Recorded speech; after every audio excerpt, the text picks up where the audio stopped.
మోకాళ్ల నొప్పులకు ఎటువంటి సర్జరీ లేకుండా ఎపియాన్ పెయిన్ క్లినిక్ అందిస్తున్న అత్యాధునిక చికిత్స.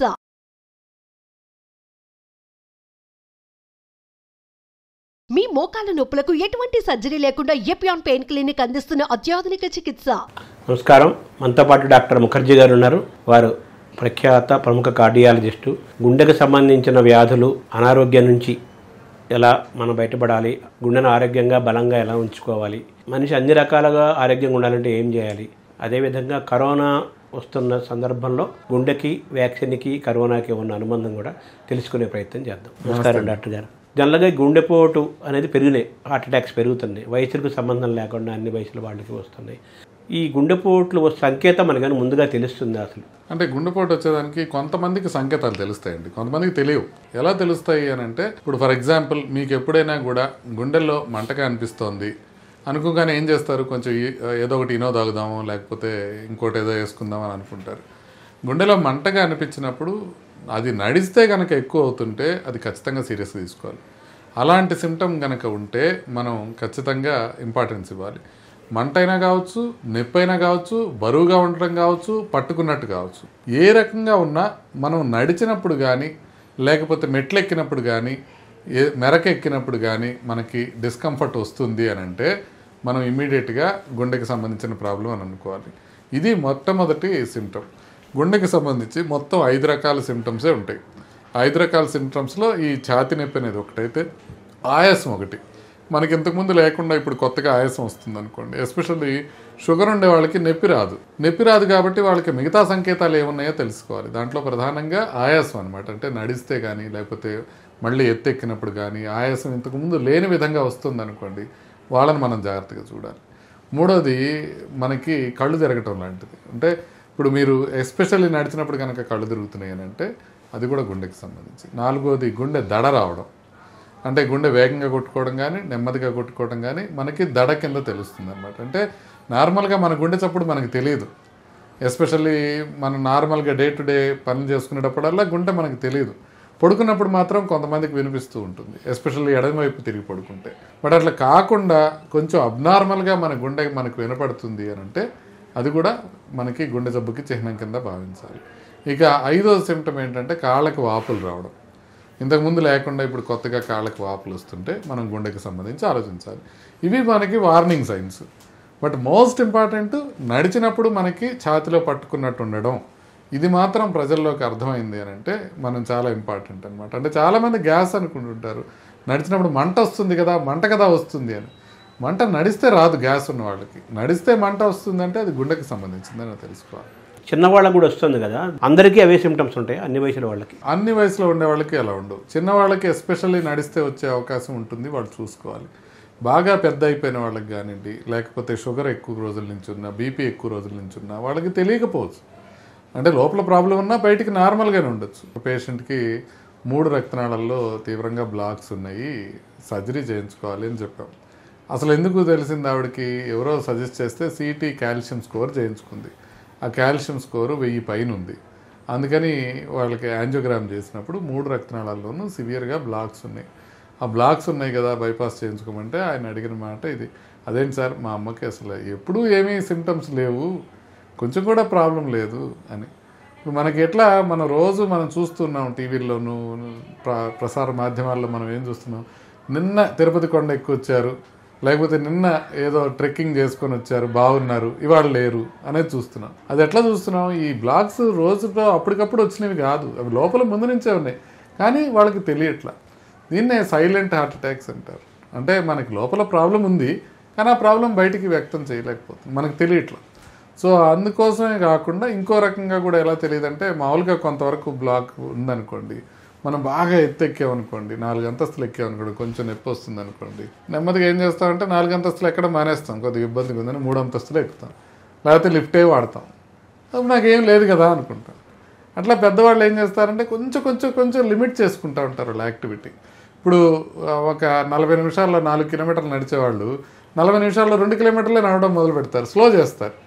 అది ఇక మీరు 40 నిమిషాలు నడుస్తున్నారు, ఇంతకుముందు నడుస్తున్నట్టు ఎలా తెలుస్తుంది, తెలియదు.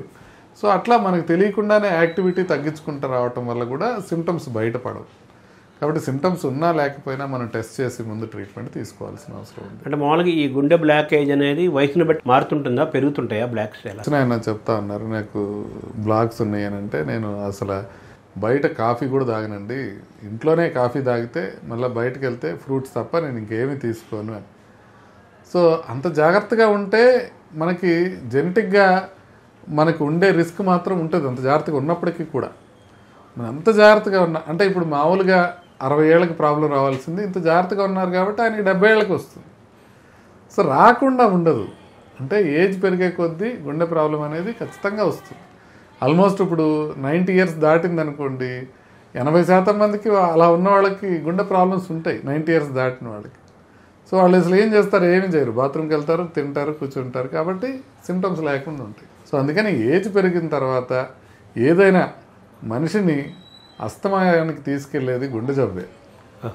సో అట్లా నెమ్మదిగా ఏజ్ పెరిగే కొద్దీ అందరికీ వస్తుంది. అంటే మనిషి మరణాన్ని కూడా డిసైడ్ చేసేది గుండె ఆగిపోతే అది డెఫినేషన్ మనిషి వెళ్ళిపోయాడంటారు, డెఫినేషన్ గుండె అయిపోవడం. అంతే. సో గుండె ఆగిపోతేనే మనకు చావుని నిర్ధారించేదే గుండె ఆగిపోవటం. అదే దాని యొక్క డెఫినేషన్. అంటే ఇది క్యాన్సర్ ఉండనివ్వండి, ఇన్ఫెక్షన్ రానివ్వండి, కోవిడ్ రానివ్వండి, ఏదైనా సరే ఒక డాక్టర్ చూసి గుండె ఆగిపోయింది అని నిర్ధారించిన తర్వాతనే మనం మరణం కింద భావిస్తాం, ఇండియాలో ఎస్పెషల్లీ. మిగతా దేశాల్లో కొన్ని చోట్ల బ్రెయిన్ డెత్ అనేది సపరేట్గా ఉంటుంది. బ్రెయిన్ డెత్కి హార్ట్ ఆగిపోవడానికి మధ్యలో కూడా ఒక ఇది ఉంటుంది. కొంతమందికి బ్రెయిన్ పూర్తిగా చనిపోయిన తర్వాత హార్ట్ ఇంకా కొట్టుకుంటూ ఉంటే వాళ్ళ దగ్గర నుంచి అవయవాలు సేకరిస్తాం. మీరు ఈ జపాన్ సీక్రెట్స్ అని కొన్ని చెప్తుంటారు కదా, బాగా జనం బాగా ఇంట్రెస్ట్గా కూడా వింటారు. అవి పాటిస్తే మనకి గుండెపోట్లు రాకుండా ఉంటాయా? అంటే మీరు ఒక్క విషయం మనం గమనించాల్సింది ఏంటంటే, ఒక 10 రిస్క్ ఫ్యాక్టర్స్ ఉంటాయి గుండెపోటు రావడానికి. ఈ 10 రిస్క్ ఫ్యాక్టర్స్ని మనం గట్టిగా కనుక కంట్రోల్ పెట్టుకోగలిగితే మనం 90% గుండెపోటుని నివారించవచ్చు. ఎంత? 90%. ఫర్ ఎగ్జాంపుల్, మీరు రోజు ప్లాస్టిక్లో వాటర్ తాగకుండా కాపర్ వాటర్ తాగారనుకోండి, మీకు క్యాన్సర్ వచ్చే అవకాశం 1% తగ్గుతుంది. అంతే, అంతకన్నా తగ్గదు. బట్ గుండెకి సంబంధించిన జాగ్రత్తలు మీరు కంప్లీట్గా పాటిస్తే 90% గుండెపోటు రాకుండా చూసుకోవచ్చు. ఏంటి ఆ 10 రిస్క్ ఫ్యాక్టర్స్? మనం బీపీ కంట్రోల్ చేసుకోవడం, షుగర్ కంట్రోల్ చేసుకోవడం, కొలెస్ట్రాల్ తగ్గించుకోవడం, ఊబకాయం తగ్గించుకోవడం, మానసిక ఒత్తిడి అది తగ్గించుకోవడం. ఇట్లా మనకి అంటే ఆహారం జాగ్రత్తగా తీసుకొని, వ్యాయామం సరిగ్గా చేసి, మానసిక ఒత్తిడి తగ్గించుకొని, నిద్ర సరిగ్గా పోయి, మనకున్న రిస్క్ ఫ్యాక్టర్స్ని మనం తెలుసుకుని వాటిని కనుక కంట్రోల్ పెట్టుకోగలిగితే గుండెపోటు వచ్చే అవకాశం 90% తగ్గుతుంది. మనం చేయలేం కదా. ఇప్పుడు మీరు ఇంత బాగుంటుంది, అంతా అయిపోతుంది, తర్వాత టాక్ అయిపోయిన తర్వాత పక్కనే ఫ్రెండ్ బిర్యానీకి రమ్మంటే బిర్యానీ తీసుకుంటాం, దాంట్లో కూల్ డ్రింక్ ఇస్తే కూల్ డ్రింక్ తాగుతాం. ఇక మనం ఏమేమి చేయకూడదని మనకు తెలుసో అవన్నీ మనం చేస్తూనే ఉంటాం. అంటే ఆ సెల్ఫ్ డిసిప్లిన్ లేకపోవటం ఖచ్చితంగా ఉండదు, ఎవరికీ ఉండదు. ఇంకెందుకు బతకడం? మీరు ఒక డిన్నర్కి వెళ్ళారు, డిన్నర్లో ఫస్ట్ ప్లేట్స్ తీసుకోవడం దగ్గర బిజీగా ఉంటుంది, తర్వాత ఇంకెక్కడ బిజీగా ఉంటుంది తెలుసా? డెజర్ట్ కౌంటర్ దగ్గర వెయిటింగ్. ఖచ్చితంగా ఏది వదలటలేదని, స్వీట్లు కానీ ఐస్ క్రీమ్లు కానీ ఎక్కడైతే ఉంటాయో అక్కడ ఫుల్ బిజీగా ఉంటుంది. ఎంత పెద్ద పెళ్ళైనా, ఎన్ని కౌంటర్లు పెట్టినా. అంటే అందరికీ తెలుసు ఈ స్వీట్లు తినడం మంచిది కాదు అని, తెలియకుండా వాళ్ళు ఎవరు లేరు. అట్లా షుగర్ రా ఫామ్లో దాంట్లో బాగా ఆయిల్ ఉండి ఆ స్వీట్స్ తినడం అనేది ప్రమాదకరమని అందరికీ తెలుసు, కానీ అందరూ తింటూనే ఉంటారు. కార్డియాలజిస్టులు మీటింగ్ పెడితే కార్డియాలజిస్టుల మీటింగ్లో కూడా డ్రింక్ కూడా పెట్టుకుంటారు. డ్రింక్ ఉంటుంది, బిర్యానీ ఉంటుంది, స్వీట్స్ ఉంటాయి, అన్నీ ఉంటాయి, గుండె జబ్బుల డాక్టర్లు కూడా. సో అందుకని మనకు తెలిసిన విషయాలనే మనం పాటించం కాబట్టి గుండె జబ్బుల డాక్టర్లు అలా బిజీగా బతికేస్తుంటారు. కాకపోతే మనం కనుక పాటించగలిగితే, నిజంగా జాగ్రత్తలను తీసుకోగలిగితే అసలు రాకుండా ఉండవని కాదు, కానీ ఆల్మోస్ట్ 90% గుండె జబ్బులు తగ్గుతాయి. దాంట్లో భాగంగా జపాన్ వాళ్ళు చెప్పేది ఏంటంటే, ప్రధానంగా 2-3 ఉంటాయి వాళ్ళు చేసేది, అద్భుతంగా చేసేది. ఒకటి, ఆహారం విషయంలో చాలా జాగ్రత్తగా ఉంటారు. వాళ్ళకి లావు అనే మనుషులు కనపడరు అసలు. మీరు జపాన్ సీరియల్స్ కానీ జపాన్ సినిమాలు కానీ చూడండి, ఎక్కడ లావు అనే ఒక్క మనిషి కూడా కనపడ్డు. అంటే సైడ్ క్యారెక్టర్ కూడా కనపడ్డు, అంత సన్నగానే ఉంటారు. ఈవెన్ విలన్స్ కూడా సన్నగానే ఉంటారు, వాళ్ళ పక్కన ఉండే వాళ్ళు కూడా సన్నగానే ఉంటారు. సో అది ఒకటి. సో వాళ్ళు తినేది మళ్ళీ రైసే, కానీ ఆ రైస్ కూడా చాలా జాగ్రత్తగా తక్కువ తీసుకుంటారు. తక్కువ తీసుకోవడం అనేది కల్చరల్గా వాళ్ళకి చిన్నప్పటి నుంచి అలవాటు చేస్తారు. మనకి ప్రేమతో కూడింది ఆహారం. ఇప్పుడు ఒక తల్లి తన బిడ్డ పైన ప్రేమని ఏ విధంగా వ్యక్తం చేస్తుంది? అన్నం తిన్నావా నాన్న అని అడుగుతుంది. ఇప్పుడు మీరు వాడు అమెరికా వెళ్ళనివ్వండి, ఆస్ట్రేలియాలో ఉండనివ్వండి, ఫస్ట్ ప్రశ్న అడిగేది అదే, భోజనం చేసావా బాబు అని. సో అది మన ప్రేమను వ్యక్తం చేయడానికి మనం ఆహారాన్ని వాడుకుంటున్నాం. వాళ్ళ కల్చరల్గా వాళ్ళు ఏం వాడుకుంటారంటే తక్కువ తినటం అనేది వాళ్ళు ఒక ప్రైడ్ కింద భావిస్తారు. ఆహారం అలవాట్లలో ఆయిల్ తక్కువ ఉండటము, స్టీమ్డ్ ఫుడ్స్ తీసుకోవడము, ఇలాంటి వాటికి వాళ్ళు ప్రాధాన్యత ఇస్తారు. దాంతోపాటుగా ఇంకొకటి ఏంటంటే మనసుకి నచ్చిన పనే చేసుకోవటం అనే దానికి వాళ్ళు చాలా ప్రాధాన్యత ఇస్తారు. దాన్ని ఇకిగాయ్ అంటారు. ఇకిగాయ్ అనే పుస్తకం కూడా వచ్చింది. సో దాంట్లో ఇప్పుడు మా ఇక్కడ డాక్టర్ గారు ఒక ఆయన ఉంటారు, వాళ్ళ అబ్బాయి జపాన్లో వెళ్ళి పనిచేస్తుంటాడు. అబ్బాయి ఐఐటీలో సీట్ కొట్టాడు. ప్రపంచంలో ఎక్కడైనా ఎవరైనా గూగుల్ కానీ, మైక్రోసాఫ్ట్ కానీ, ఫేస్బుక్ కానీ ఎవరైనా కళ్ళకద్దుకొని తీసుకోగలిగిన వ్యక్తి అని. అయితే ఆ వ్యక్తి జపాన్ వెళ్ళి స్థిరపడ్డాడు. పెద్ద ఇల్లు కొనుక్కున్నాడు సార్ మావాడు అని చెప్పారు ఆయన. జపాన్లో టోక్యోలో ఉంటాడు, పెద్ద ఇల్లు కొనుక్కున్నాడు. అంటే సార్ మనం పెద్ద ఇల్లు అంటే మనం ఆలోచన ఎట్లుంటే, ఏంటి సార్ పెద్ద ఇల్లు అని అంటే, ఒక 1500 SFT అపార్ట్మెంట్ కొనుక్కున్నాడు. చాలా పెద్దది, పెద్దది. అంటే టోక్యోలో స్థలం ఎక్కువ ఉండదు కాబట్టి 1500 SFT అంటే రిచ్ పీపులే కొనుక్కోగలుగుతారు. ఇంతకుముందు మేము వెళ్ళినప్పుడు ఇబ్బందిగా ఉండేది సార్, ఇప్పుడు మాకు ఒక గది సపరేట్గా ఉంది అక్కడ. ఏంటి సార్ మరి దాచేస్తున్నాడా కోట్లు ఏంటి మీ వాడు ఐఐటీ కదా బాగా సంపాదిస్తున్నారు కదా అంటే, లేదు సార్ అక్కడ ఖర్చులకు పెద్దగా మిగిలేదే ఉండదు. మన ఇండియన్ ఖర్చుల ప్రకారం చూసుకుంటే 3.5 లక్షలు అట్లా వస్తాయి నెలకి, దాంట్లో ఖర్చులు పోను ₹1,00,000 మిగిలితే ఎక్కువ. ఖర్చులు ఎక్కువ అంటారు అక్కడ? ఖర్చులు ఎక్కువ, స్టాండర్డ్ ఆఫ్ లివింగ్ ఎక్కువ ఉంటుంది. కానీ మరి ఎందుకు సార్ అక్కడ ఉంటున్నాడు? ఇప్పుడు మరి ఎందుకు ఉంటున్నట్టు? ఇప్పుడు నెలకి ₹1,00,000 దాచుకోవడానికి ఇక్కడ సాఫ్ట్వేర్ వాళ్ళు చాలామంది దాచుకుంటున్నారు కదా. అక్కడ జీవన విధానం నచ్చింది వాళ్ళకి. ఏంటంటే వాళ్ళు ప్రశాంతంగా ఉండటానికి కానీ దానికి ప్రాధాన్యత ఇస్తారు. పబ్లిక్ ట్రాన్స్పోర్ట్ ఎక్కువ ఉంటుంది కాబట్టి ప్రతి చోటకి ఇప్పుడు మెట్రో స్టేషన్కి నడిచి వెళ్ళి మెట్రోలో ఎక్కి ఎక్కడ కావాలో అక్కడ దిగి అక్కడి నుంచి నడిచి వెళ్ళటం, అది కామన్గా చేస్తారు. సో అంటే మనం వాకింగ్ చేయటానికి కానివ్వండి, మనం మానసికంగా ప్రశాంతంగా ఉండటానికి కానివ్వండి, వీటికి విలువ ఎక్కువ ఇవ్వడం జరుగుతుంది. ఆహారపు అలవాట్లకు కానివ్వండి. అంటే జపాన్ సీక్రెట్స్ అంటే మనం 1 2 3 4గా ఏం చెప్పాలి సార్? ఫస్ట్ థింగ్ ఆహారం, రెండోది ఊబకాయం లేకుండా చూసుకోవడం, మూడోది వాళ్ళకి మానసిక ఒత్తిడి అస్సలు తగ్గించుకునే ప్రయత్నం చేయటం. సో ఇవే వాళ్ళ రహస్యాలు, వాళ్ళకి ఇంకేమి లేవు. ఒకటి బాగా ఎక్సర్సైజ్ చేయటం, మంచి ఆహారం తీసుకోవటం, రెండోది ఆ మానసిక ఒత్తిడి లేకుండా చూసుకోవటం. నిద్ర కూడా వాళ్ళు పెందలాడే పడుకుంటారు, మనలాగా ఉండదు. ఫుడ్ ఈజ్ మెడిసిన్ అంటుంటారు, అలాగే ఆహారం పాత్ర కూడా మీరు చెప్పారు కదా. సో ఆహారం పాత్ర కూడా కీలకమైంది. చాలా అండి, ఆహారం పాత్ర మెయిన్. అది ఆహారంతోనే మనకి మెయిన్ వచ్చేది. మనం వాళ్ళు తినే ఫుడ్ కూడా అట్లా ఉంటుంది, బ్లాండ్గా ఉంటుంది. మీకు ఉప్పు చాలా తక్కువ ఉంటుంది జపనీస్ ఫుడ్లో. మనకి ఇక్కడ చైనీస్ ఫుడ్ తీసుకుంటే మనకి ఎక్కువ సాల్ట్ ఉంటుంది, కానీ చైనా ఫుడ్లో సాల్ట్ ఉండదు. అట్లాగే జపాన్ ఫుడ్లో అసలు సాల్ట్ ఉండదు, చాలా తక్కువ ఉంటుంది. వాళ్ళు అంత తక్కువ తీసుకుంటారు. మనం స్పూన్తో కానీ చేత్తో కానీ తింటాం, వాళ్ళు పుల్లలతో తింటారు. ఎంత తింటారు చెప్పండి? అక్కడే సరిపోయింది, సైజే సరిపోయింది. పుల్ల ఏమి చెప్తాను, సైజ్ మ్యాటర్స్ అని. మామూలుగా రైస్ అంటే మనకే రైస్, వాళ్ళకి రైస్ అన్నారు మీరు. అంటే కార్బోహైడ్రేట్స్ అనేది, అవాయిడ్ వైట్స్ అనేది కూడా బాగా మనకు వినపడుతున్న థియరీ కదా. సో వాళ్ళు తక్కువ క్వాంటిటీ తీసుకుంటారు, మనమేమో అన్నం ఎక్కువ, కూరలు తక్కువ తీసుకుంటాం, మన స్టైల్ తెలుగు వాళ్ళు ముఖ్యంగా. సో ఈ కార్బోహైడ్రేట్స్ అనేది ప్రమాదకరం కాదంటారా? ఖచ్చితంగా ప్రమాదకరం అండి. ఎక్సెస్ కార్బోహైడ్రేట్ తినడం అనేది ప్రాబ్లం అయిపోయింది.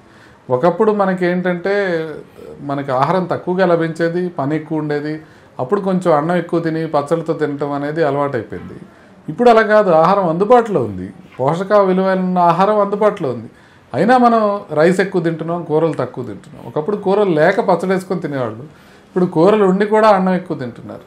అది పొరపాటు. మనం అది మార్చుకొని మనం కూరలు ఎక్కువ తీసుకొని కొంత మేరకు రైస్ని మనం మార్చుకొని చిరుధాన్యాలు తినగలిగితే మనం ఖచ్చితంగా మన ఆహారం కూడా బెటర్ అవుతుంది ఖచ్చితంగా. కాకపోతే మనం గ్రీన్ రెవల్యూషన్ వచ్చినప్పుడు మన భారతదేశంలో 2 పంటలు ప్రధానంగా పండించారు, వరి, గోధుమ.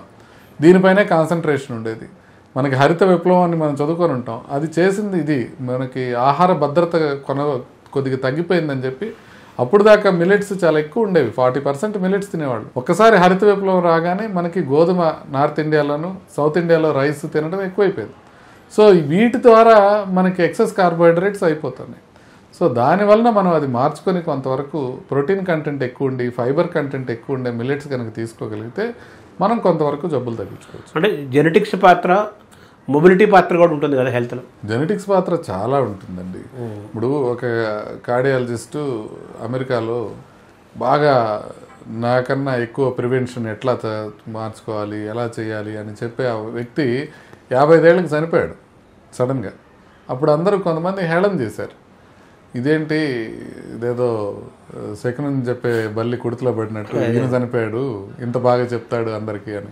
కాకపోతే అర్థం చేసుకోవాల్సింది ఏంటంటే వాళ్ళ ఇంట్లో ఎవరు కూడా 40 ఏళ్ళు దాటి బతకలా. వాళ్ళకి అంత సివియర్ ప్రాబ్లమ్స్ ముందు నుంచి ఉన్నాయి ఫ్యామిలీలో. సో అంత ప్రాబ్లమ్స్ ఉండి కూడా ఆయన 55 ఏళ్ళ వరకు బతకటం, దాన్ని ఆయన జాగ్రత్తలు తీసుకోవడం అన్నీ చూపించాడు. కాబట్టి ఆయన జాగ్రత్తలు తీసుకున్నాడు, కానీ అది ప్రధానం కాదు. ఆయన చెప్పే మాట అబద్ధం కాదు. ఇప్పుడు ఆయనకేదో తొందరగా అయిందని చెప్పి ఆయన చెప్పే మాట అబద్ధం కాదు, అది అందరికీ ఉపయోగపడే మాట. అంటే వాళ్ళ ఫ్యామిలీ హిస్టరీ ప్రకారం చూస్తే 40 ఏళ్ళకి వెళ్ళిపోయారు గతంలో, ఈయన 55 ఏళ్ళు కంపేర్ వాళ్ళతో కంపేర్ చేసుకుంటే కొంచెం లాంగ్ లైఫ్. అయితే లైఫ్ స్టైల్ కూడా ఉంది కదా, ఇంత ఇంక్లూడ్ అయ్యింది కదా. లైఫ్ స్టైల్లో భాగంగానే మనకి ఫుడ్ లైఫ్ స్టైల్లో భాగంగానే ఇక ఇది కాకుండా వ్యాయామం అనేది కూడా మనం ఇన్కార్పొరేట్ చేసుకోవాలి రెగ్యులర్గా 1 గంట కనుక రోజు నడిస్తే ఆ గంటలో 6 కిలోమీటర్లు అయ్యేటట్టు చూసుకుంటే చాలా జబ్బులు నివారించగలుగుతాం. అట్లా వాకింగ్ ఒకటి చేయటం, మెడిటేషన్ ఒకటి. మనం ప్రపంచానికి పరిచయం చేసాం మెడిటేషన్ అనేది, బట్ మనం చెయ్యం. మెడిటేషన్ చేయటం అంటే బ్రీతింగ్ అనుకుంటారు చాలామంది, మెడిటేషన్ చేయటం అంటే యోగా అనుకుంటారు చాలామంది. కాదు, మెడిటేషన్కి విడిగా పద్ధతులు ఉన్నాయి, యూట్యూబ్లో దొరుకుతాయి. నేను కూడా ఒక వీడియో చేసి పెట్టాను, మెడిటేషన్ అంటే ఏంటి, ధ్యానం ఎలా చేయాలి అని. సో ఆ రకంగా మనం మెడిటేషన్ చేసుకుని మనం కనుక బాగుంటే, ఒకటి ఎక్సర్సైజ్, ఇంకోటి మెడిటేషన్, తర్వాత నిద్ర అలవాట్లు. అందరూ కూడా నైట్ 2 గంటల దాకా మెలకు ఉంటారు. ఇప్పుడు మన క్రికెట్ మ్యాచ్ ఎందుకంటే 2 గంటల దాకా ఆడారు. ఎందుకు ఆడారంటే 2 గంటల దాకా మెలకుని టీవీలో అందరూ చూస్తారని వాళ్ళకి తెలుసు కాబట్టి. కమర్షియల్గా వీళ్ళు ఎవరు 2 గంటల దాకా చూడకపోతే వాళ్ళు 2 గంటల దాకా ఆడరు. చూస్తున్నారు కాబట్టి వాళ్ళు అదే టైంకి ప్రసారం చేస్తున్నారు. ఎందుకంటే అలా నిద్ర లేకుండా చూస్తూ ఉంటారని. యువత ఎవ్వరు కూడా 2 గంటల మందులు నిద్రపోవట్లేదు. పిల్లలందరూ కూడా మారిపోయింది. అది ఒక గొప్పతనం అనుకుంటున్నారో ఏమనుకుంటున్నారో తెలియదు. దానివల్ల జబ్బులు వస్తాయనేది అందరికీ తెలుసు. జాబ్ చేసేవాళ్ళు ఉంటారు పాపం, బతుకు తెరువు కోసం నైట్ అమెరికన్ టైమింగ్స్ చేసేవాళ్ళు ఉంటారు, వాళ్ళు పర్వాలేదు. బట్ అసలు కేవలం వినోదం కోసం నైట్ టైం మెలకు ఉండి మార్నింగ్ టైం నిద్రపోయి ఇట్లా ఆరోగ్యాలను పాడు చేసుకునే యువతను చూస్తే భలే బాధ అనిపిస్తుంది. ఏం చేయలేకపోతున్నాం, ఎందుకంటే వాళ్ళు మా ఇష్టం, మా జీవన శైలి ఇంతే, మేము ఇంతే ఉంటాం అని చెప్పే పరిస్థితి ఉంది. మనం మొబైల్ కూడా వచ్చి చేరింది ఇప్పుడు. ఎగ్జాక్ట్లీ. మొబైల్ వల్ల మామూలుగా స్క్రీన్ చూడటం ఒక నష్టం అయితే, మొబైల్ వల్ల ఫుడ్ డెలివరీ యాప్స్తో ఇంకొక నష్టం జరిగింది. ఇప్పుడు మనకి 12ంటికి కావాలన్నా ఒక స్వీటు, ఒక బిర్యానీ ఇంటికి వస్తాయి నైట్ అర్ధరాత్రి కూడా. సో ఫుడ్ డెలివరీస్ ఏ టైంలో పడితే ఆ టైంలో మనం వెళ్ళి తీసుకొచ్చుకోకర్లా. కాస్త వెళ్తే కొన్ని క్యాలరీస్ ఖర్చు అయ్యాయి, ఇప్పుడు వెళ్ళాల్సిన అవసరం లేదు, వాళ్ళే తీసుకొచ్చి ఇస్తారు అంతే. మనం కూర్చోంటే వాడు కావాలంటే హాల్లోకి కూడా తెచ్చిస్తాడు. సో అలాంటి పరిస్థితి ఉంది. కాబట్టి ఒక పక్క క్యాలరీస్ కరగట్లేదు, ఇంకో పక్క ఆహారం ఎక్కువగా అందుబాటులో ఉంది. ఇంపార్టెంట్గా చెప్పాల్సింది ఉంది వ్యసనాలు బాగా ఎక్కువైపోయినాయి. మనం ఇప్పుడు స్మోకింగ్ చూస్తే ప్రపంచవ్యాప్తంగా స్మోకింగ్ తగ్గుతూ ఉంది, ఇండియాలో కూడా తగ్గుతూ ఉంది. కానీ ఇండియా 2 రకాల ఇండియా ఉంటుంది, మీకు తెలిసే ఉంటుంది. ఒకటేమో సూపర్ రిచ్ ఇండియా, ఇంకోటేమో middle class to lower class India. Super rich ఇండియాలో స్మోకింగ్ తగ్గిపోతుంది, మిడిల్ క్లాస్ లోవర్ మిడిల్ క్లాస్లో స్మోకింగ్ పెరుగుతూ ఉంది. నేను ఒక స్కూల్కి వెళ్ళాను, ఒక చిన్న ఇది చెప్పడానికి, వాళ్ళకి ప్రివెన్షన్ చెప్పడానికి, ఎలిమెంటరీ స్కూల్. దానికి వెళ్ళి పిల్లల్ని ఇప్పటి నుంచే ప్రిపేర్ చేయాలని అడుగుతూ, మీలో ఎంతమంది ఫాదరు స్మోక్ చేస్తారు అని అడిగాను నేను. అడిగితే క్లాసులో 300 మంది చేతులు ఎత్తారు. ఇదే ఇంటర్నేషనల్ స్కూల్లో అంతమంది ఎత్తారు చేతులు. అంటే డబ్బులు ఉన్న వాళ్ళు స్మోకింగ్ తగ్గించుకుంటుంటే డబ్బులు లేని వాళ్ళు స్మోకింగ్ బాధపడుతున్నారు. ఎంత ప్రాబ్లం చూడండి. వీళ్ళకి గుండె జబ్బులు పెరిగితే వీళ్ళు దానికి చికిత్స తీసుకోవడానికి వీళ్ళ దగ్గర డబ్బులు ఉండవు. కుటుంబం మొత్తం వీళ్ళ మీద ఆధారపడుతుంది. మగవాళ్ళే స్మోక్ చేసేది, ఆడవాళ్ళు కాదు. దాంతో ఒక కుటుంబ పెద్ద గుండె జబ్బు వచ్చి హార్ట్ ప్రాబ్లం వచ్చిన తర్వాత ఆయన ఇంతకు ముందులాగా జీవనోపాధికి తీసుకోలేడు. పిల్లల భవిష్యత్తు మొత్తం నాశనం అయిపోతుంది. అది డబ్బులు లేని వాళ్ళకి. అక్కడ మనకి ప్రాబ్లం వస్తుంది. సోషో ఎకనామిక్ డిస్పారిటీ పెరుగుతూ ఉండటంతో ఆరోగ్య అంశాలన్నీ కూడా మనకి మారిపోతున్నాయి. ఇంతకుముందు వ్యవసాయ కూలీలు ఎక్కువగా పనిచేసేవాళ్ళు, ఇప్పుడు వ్యవసాయ కూలీలకు ఎవరు పని చేయట్లా, బీహార్ నుంచి తెచ్చిపెట్టుకుంటున్నారు. సో ఇప్పుడు కాబట్టి మనం పనిచేసేది తగ్గిపోతుంది, ఆహారం ఎక్కువ అందుబాటులో ఉంటుంది. పని తగ్గిపోయి ఆహారం ఎక్కువగా ఉండటం, వ్యసనాలు ఎక్కువైపోయినాయి. డ్రింక్, స్మోక్ విపరీతం. ఇప్పుడు డ్రగ్స్ వచ్చాయి, అలాగే వేపింగ్ అంటున్నారు, ఈ సిగరెట్స్ అంటున్నారు. ఈ సిగరెట్స్ వల్ల కూడా చాలా ప్రమాదం ఉంది. ఈ సిగరెట్స్లో నికోటిన్ ఉంటుంది. నికోటిన్ లేదనుకొని తాగుతున్నారు. పిల్లలు ఏంటి, సిగరెట్ తాగితే తప్పు కానీ వేపింగ్ చేస్తే తప్పు ఏంటి అని అంటున్నారు. వాళ్ళకి తెలియదు వేపింగ్ చేయడం ప్రమాదం అని. సో ఆ రకంగా ఇండియాలో బ్యాన్ ఉంది వేపింగ్, కాకపోతే ప్రతి స్కూల్లో అందుబాటులో ఉంది వేపింగ్. పిల్లలు విపరీతంగా తాగుతున్నారు. మనం కోలుకోకపోతే వేపింగ్తో చాలా ప్రమాదం ఉండే అవకాశం ఉంది. అది నేను చేసి పెట్టాను వీడియో, ఎవరు చూడని కూడా చూడలే, ఇంత ప్రమాదం ఉందని చెప్తాను. డాక్టర్ దాకా ఎప్పుడు రావాలో కూడా తెలియని పరిస్థితుల్లో ఉన్నారు ప్రస్తుతం. అవును. తర్వాత సార్ మీరు ఫుడ్ టాపిక్ తీసుకొచ్చే క్రమంలో ఆవకాయ అన్నం మంచిదని మీరు ఒక ప్రచారం జరుగుతుంది. అలాగే నెయ్యి గురించి, నెయ్యికి హార్ట్కి మన లింక్, నెయ్యిని ఆయుర్వేదం వాళ్ళు ఒక రకంగా చెప్తారు, నెయ్యి మంచిది అంటారు, మంచిది కాదంటారు. అలాగే ఆవకాయ అన్నం చాలా మంచిది అంటారు. అలాగే నెయ్యి వర్సెస్ నూనె, వీటిని ఎలా చూడాలి సార్ ఫుడ్ కాన్సెప్ట్లో? అంటే ఇప్పుడు నెయ్యి విషయానికి వస్తే నెయ్యి అద్భుతమైనది అనేది కొంతమంది చెప్తున్నారు, కానీ నేను మొత్తం స్టడీస్ అన్నీ తీసి చూశాను. ఎక్కడా కూడా నెయ్యి వల్ల బెనిఫిట్ జరుగుతుంది అనేది క్లియర్గా సైంటిఫిక్గా ప్రూవ్ అని అవ్వాల. అదేవిధంగా నెయ్యి వల్ల నష్టం జరుగుతుంది అనేది కూడా సైంటిఫిక్గా ప్రూవ్ అవ్వాల. ఎక్కడ దాకా ప్రూవ్ అవుతుందంటే కొలెస్ట్రాల్ పెరగచ్చు, తగ్గచ్చు, ఇట్లా వరకు ప్రూవ్ అవుతుంది. అది కంప్లీట్గా ఒక స్టడీ జరిగి దానికి రిజల్ట్ వచ్చే వరకు నెయ్యి ఎక్కువ తీసుకోవడం మంచిది కాదు అని నా అభిప్రాయం. ఇప్పుడు ఎందుకంటే వెస్ట్రన్ కంట్రీస్ ఎవరు నెయ్యి మీద పరిశోధన చేయరు, ఇండియాలో అసలు పరిశోధనే చేయరు. ఇండియాలో అసలు పరిశోధన జరగదు, చాలా లో క్వాలిటీ పరిశోధన జరుగుతుంది. వెస్ట్రన్ కంట్రీస్లో పరిశోధన చేయడానికి వాళ్ళ దగ్గర నెయ్యి అందుబాటులో ఉండదు, వాళ్ళు ఎవరు నెయ్యి తినరు, వాళ్ళ యూసేజ్ కాదు, వాళ్ళ రుచికి అలవాటు పడలా మనలాగా. సో అందువలన మనకి దాని గురించిన కంప్లీట్ ఇన్ఫర్మేషన్ రావట్లేదు, దానికోసం వెయిట్ చేయాలి. సో అది నెంబర్ 1. రెండోది మీరు అడిగింది నెయ్యి వర్సెస్ నూనె. నెయ్యి వర్సెస్ నూనె కూడా ఎంత తక్కువ తీసుకోగలిగితే అంత మంచిది. మనం నెలకి సగటున తలకి 1/2 kg మించకుండా తీసుకోగలిగితే నూనె అది అందరికీ మంచిది. అది ఏ నూనె అనేది పక్కన పెట్టండి, బట్ నెలకి 4 మనుషులు ఇంట్లో ఉంటే 2 kg మాత్రమే అవ్వాలి నూనె. అంతకన్నా ఎక్కువ అవుతుంది అని అంటే మనం ఏదో ప్రాబ్లం చేస్తున్నట్టు. సో అదొకటి చూసుకోవాలి.